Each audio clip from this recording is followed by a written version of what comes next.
नमस्कार। हम रस संप्रदाय के क्रम विकास की चर्चा के क्रम में हैं और अभी तक हमने आरंभ से लेकर भरत तक और फिर भरत से लेकर आनंदवर्धन तक के आचार्यों की रस विषयक धारणा को जाना है। आज के इस व्याख्यान में हम रस संप्रदाय के उस क्रम विकास में ध्वनि काल के आचार्यों की धारणा और फिर बाद में जो ध्वनि परवर्ती युग है उस काल के आचार्यों की रस विषयक धारणा से परिचित होंगे। ध्वनि काल के आचार्यों की रस विषयक धारणा का महत्व अधिक है अपेक्षाकृत अलंकारवादी आचार्यों की रस विषयक धारणा के। रस विवेचन की दृष्टि से अलंकारवादी आचार्यों का कोई विशेष योग माना जा सकता हो ऐसी बात दिखाई नहीं पड़ती। यह जरूर ध्यान देने योग्य बात है कि उन्होंने नाटक के साथ साथ प्रबंध काव्य और मुक्तक काव्य में भी रस की व्याख्या की है और रस को प्रबंध और मुक्तक के अनुकूल माना है। उन अलंकारवादी आचार्यों ने नाटक के अतिरिक्त प्रबंध एवं मुक्तक के अंतर्गत भी रस की व्याख्या करने का प्रयत्न किया है।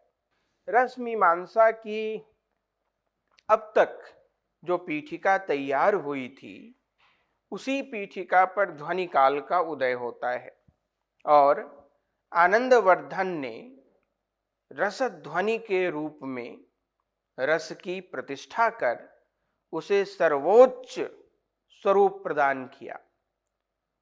आनंदवर्धन ने ध्वन्यालोक में ध्वनि को काव्य की आत्मा माना है और उसके तीन मुख्य भेद किए, वस्तुध्वनि, अलंकार ध्वनि और रसध्वनि।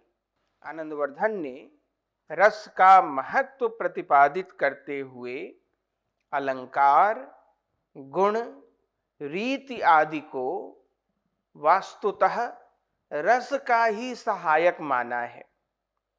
इन सब की उन्होंने विवेचना की है पर इनकी सीमा बताते हुए कहा कि ये सब रस की सहायता करते हैं तो मुख्य स्थान उनके यहाँ भी रस को प्राप्त हुआ है। ध्वनि काल की विशेषता रस के प्रसंग में यह है कि इस काल के आचार्यों ने रस सिद्धांत के गंभीर विवेचन, तर्क वितर्क और इस तर्क वितर्क के द्वारा रस का स्थापन और उसके स्वरूप के स्थिरीकरण का गंभीर प्रयत्न किया है। ध्वनि काल के सर्वप्रधान आचार्य आनंदवर्धन हैं। आनंदवर्धन रस का अंतर्भाव ध्वनि में करते तो हैं पर ध्वनि का प्राण, जैसा अभी मैंने बताया, तो ध्वनि का प्राण भी उनके यहाँ रसध्वनि है। ध्वनि का प्राण आनंदवर्धन ने रस ध्वनि को ही स्वीकार किया है।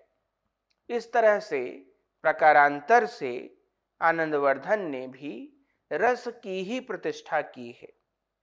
आनंदवर्धन ने ध्वनि के तीन प्रकारों वस्तुध्वनि, अलंकार ध्वनि और रस ध्वनि में से रस ध्वनि को काव्य का उत्तम रूप माना है। आनंदवर्धन के अनुसार रसास्वादन की प्रक्रिया, रसास्वादन का स्वरूप एवं रस की व्याप्ति और रस दोषों का विवेचन भी उनके ग्रंथ में हमें मिलता है। आनंदवर्धन के अनुसार अलंकार, गुण, रीति और वृत्ति ये सभी रस के ही सहायक हैं।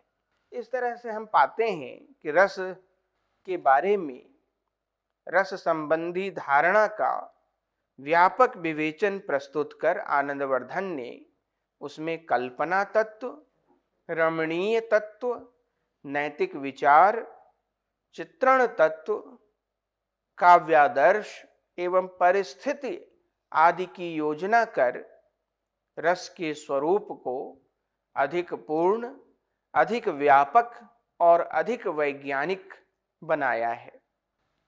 आनंदवर्धन के पश्चात जिस आचार्य का नाम आता है रस संप्रदाय के इतिहास में, वह कुंतक है। वक्रोक्ति जीवित उनका ग्रंथ है। कुंतक ने वक्रोक्ति को काव्य का सर्वस्व माना था। कुंतक का उद्देश्य ही था अपने ग्रंथ के माध्यम से कि वक्रोक्ति को काव्य का सर्वस्व घोषित किया जाए। इसी कारण से कुंतक का जो रस विवेचन है वह प्रत्यक्ष न होकर अप्रत्यक्ष है, अनौपचारिक है और कहना चाहिए कि आनुषंगिक है। वक्रोक्ति सिद्धांत के वर्णन के क्रम में कुंतक ने कई ऐसे तथ्य प्रस्तुत किए हैं जिनसे ज्ञात होता है कि इनकी दृष्टि में काव्य के लिए रस बाकी सभी तत्वों की तुलना में अधिक महनीय है। प्रबंध काव्य या प्रबंध वक्रता को श्रेष्ठ मानकर कुंतक ने उसका भी प्राण रस को ही स्वीकार किया है। कुंतक के दृष्टिकोण में प्रबंध काव्य श्रेष्ठ है, पर प्रबंध काव्य के श्रेष्ठ होने का कारण रस है। कुंतक ने रस के स्वशब्द वाच्यत्व का विरोध किया और कहा कि इससे यह मालूम होता है कि श्रृंगार आदि रस स्वशब्द से कथित होकर तथा श्रवण से गृहीत होकर सहृदयों को आनंद प्रदान करते हैं। पर यदि हम ऐसा मान लें तो इससे तो यह भी होगा, ऐसा मान लेने पर हमें यह भी स्वीकार कर लेना होगा कि घृत आदि भोज्य पदार्थ भी केवल नाम लेने मात्र से, उनका हम यदि नाम ही सुन लें तो उतने ही से भोजन का आनंद भी हमें मिल जाए, पर ऐसा होता नहीं। घृत आदि भोज्य पदार्थों का नाम सुनकर हम भोज्य पदार्थ का आनंद भी अनुभव नहीं करने लगते हैं। तो इस तरह से, इस उदाहरण से कुंतक ने रस के स्वशब्द वाच्यत्व की धारणा का विरोध किया। कुंतक के पश्चात अभिनवगुप्त का नाम आता है। अभिनवगुप्त पादाचार्य, उन्होंने भारत के नाट्य शास्त्र की विस्तृत टीका लिखी थी अभिनव भारती के नाम से। यह विडंबनापूर्ण है कि एक ओर तो अभिनवगुप्त भारत के व्याख्याकार के रूप में रस विषयक सारे चिंतन को आत्मसात करके अपना प्रस्थान निर्मित करते हैं, और दूसरी ओर उन्हीं अभिनवगुप्त ने ध्वन्यालोक की भी टीका लिखी, ध्वन्यालोक लोचन के नाम से। तो उन्हीं अभिनवगुप्त दूसरी ओर आनंदवर्धन के व्याख्याकार के रूप में ध्वनि तत्व का पुनर्विमर्श प्रस्तुत करते हैं। तो एक ही आचार्य हैं जो रस चिंतन की भी पुनः प्रतिष्ठा करते हैं और ध्वनि विमर्श को भी फिर से नए स्वरूप में काव्य शास्त्र में उपस्थित करते हैं। आनंदवर्धन के पश्चात अभिनव गुप्त की ही रस विषयक स्थापनाओं का स्थायी महत्व स्वीकार किया गया है। उनका रस विवेचन शैवाद्वैत की गंभीर दार्शनिक पीठिका पर अधिष्ठित है। जो कुछ भी उन्होंने रस के संदर्भ में कहा है, रस निष्पत्ति की मौलिक व्याख्या करने वाले आचार्य के रूप में उनकी प्रतिष्ठा है, पर उनके विचारों की पीठिका के रूप में भारतीय दर्शन के शैवाद्वैत को कारण माना गया है, वही उसका आधार समझा गया है। अभिनवगुप्त ने रस के स्वरूप पर विचार करते हुए उसे अलौकिक सिद्ध किया है। उनके विचार से रसास्वाद अलौकिक चमत्कार स्वरूप है तथा स्मृति, अनुमान, लौकिक प्रत्यक्ष आदि से सर्वथा भिन्न भी है। कहा उन्होंने तेन अलौकिक चमत्कारात्मा रसास्वादः स्मृति अनुमान लौकिक स्वसंवेदन विलक्षणेव। अभिनव गुप्त काव्यात्म भूत तत्व के रूप में, यानी काव्य की आत्मा के रूप में, काव्य के मूल तत्व के रूप में रस को प्रतिष्ठित करते हैं। तेन रसेव वस्तुत आत्मा वसत्वलंकार ध्वनि तु सर्वथा रसम प्रतिपर्यवश्येते। अभिनव गुप्त के पश्चात ध्वनि काल का अवसान होता है और ध्वनि परवर्ती काल, रस संप्रदाय के इतिहास के क्रम में हम कह सकते हैं कि एक ध्वनि परवर्ती काल का आरंभ होता है। आनंदवर्धन के पश्चात अनेक ऐसे आचार्य हुए जिन्होंने रस चिंतन की दिशा में नवोन्मेष स्थापित किया। ऐसे आचार्यों में रस सूत्र के व्याख्याता भट्टनायक, भट्टतौत, धनंजय, महिम भट्ट, क्षेमेंद्र एवं मम्मट का नाम उल्लेखनीय रूप से लिया जाता है। यह पूरा समय लगभग 850 से 1050 ईस्वी का है और एक ऐसा समय है जिसे विद्वानों ने रस विवेचन का स्वर्णिम युग कहा है।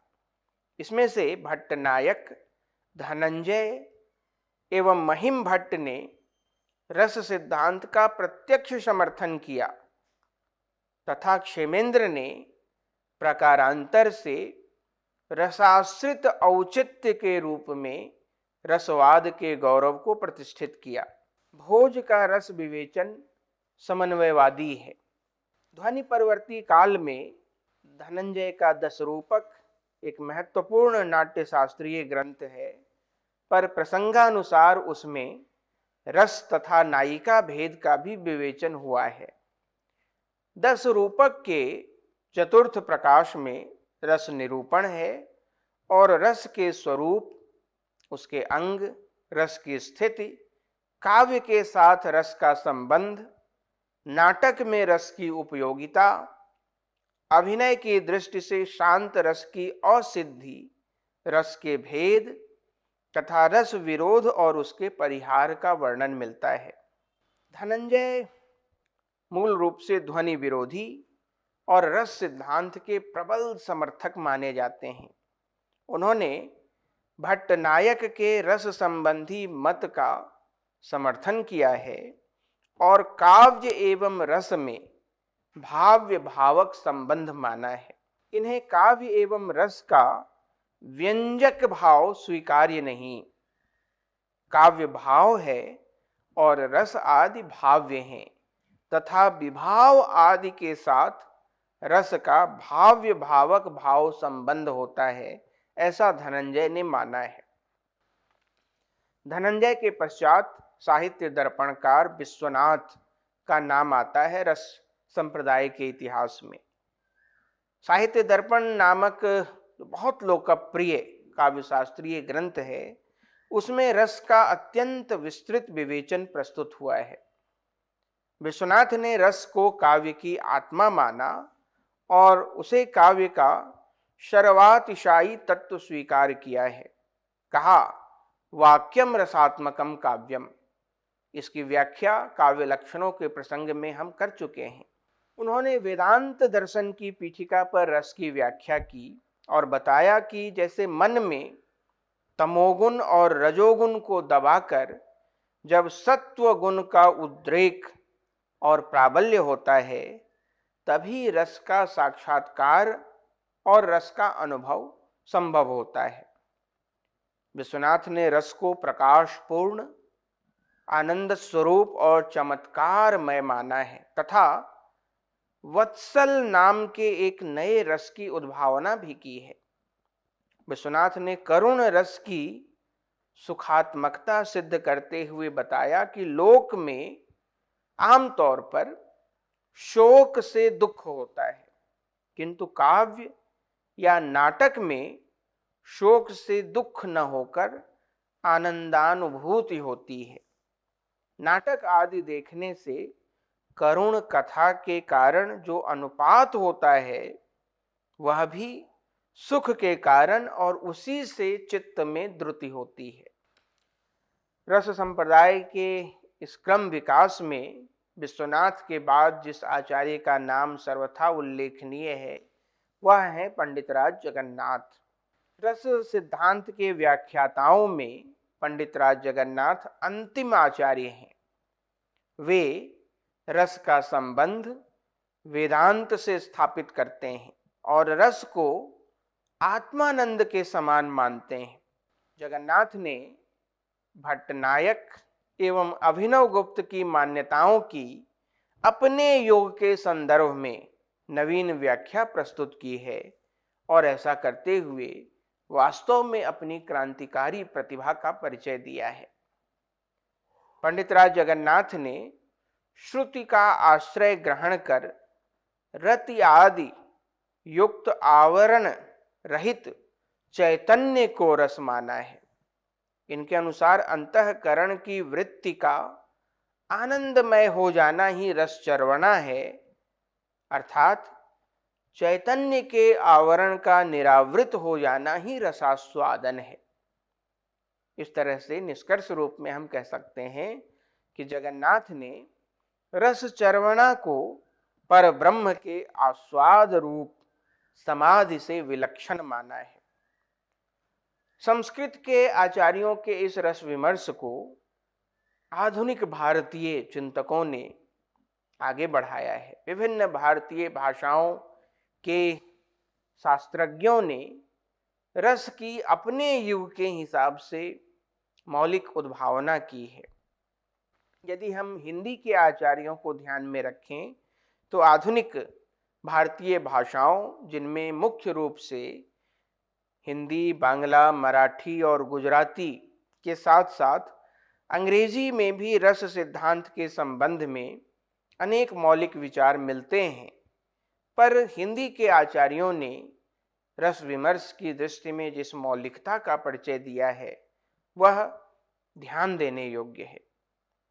रीतिकालीन आचार्यों ने भारतीय काव्यशास्त्र को अपने ढंग से हिंदी में उतारने का प्रयास किया और रस पर आधारित विपुल ग्रंथ राशि का निर्माण किया, पर निष्कर्ष रूप में उन्होंने रस विमर्श में कोई मौलिक योगदान किया हो ऐसा नहीं दिखाई पड़ता। ऐसे रीतिकालीन कवियों, आचार्यों का रस के क्षेत्र में कोई मौलिक योगदान दिखाई नहीं पड़ता, पर आधुनिक युग में हिंदी के आचार्यों ने अत्यंत अभिनिवेश के साथ रस सिद्धांत का आख्यान, पुनराख्यान एवं मूल्यांकन किया और आधुनिक मनोविज्ञान, समाज विज्ञान तथा जो पश्चिम का आलोचना शास्त्र था, जिससे अब इन सब का परिचय होने लगा था, इन सब के संदर्भ में, इन सब के आलोक में रसमत का अनुशीलन पूर्ण अध्ययन प्रस्तुत किया है। इस क्षेत्र में आचार्य रामचंद्र शुक्ल की रस मीमांसा और डॉक्टर नगेंद्र का रस सिद्धांत हिंदी रस विवेचन के दो महत्वपूर्ण प्रकाश स्तंभ माने जा सकते हैं। अध्ययन के क्रम में जब हम रस निष्पत्ति और रस सिद्धांत की व्यापक विस्तार से चर्चा करेंगे, तब स्वाभाविक रूप से इन सारे आचार्यों के विचारों, रस संबंधी उनकी धारणाओं और उनके बताए हुए रस के स्वरूप पर भी थोड़ा और ठहर कर गंभीरता से विचार करने का अवसर हमें मिलेगा।